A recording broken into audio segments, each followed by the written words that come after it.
Hello friends, just want to make this quick video. That is, I want to show you the importance of the service of washing machine. Every second year, please just try to get someone's gonna service your washing machine. Check here.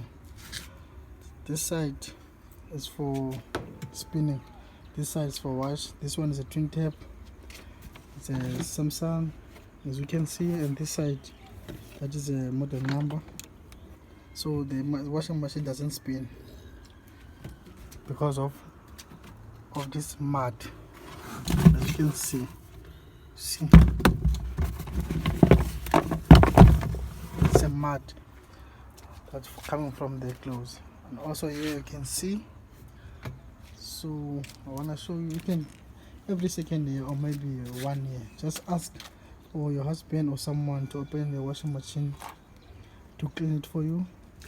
So as you can see, the washing machine is still brand new.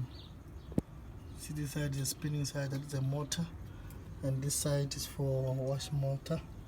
They are still cool, they're still new. I tested them, it's working perfect fine. But now the problem is this washing machine doesn't spin because of this mud. Then I took off there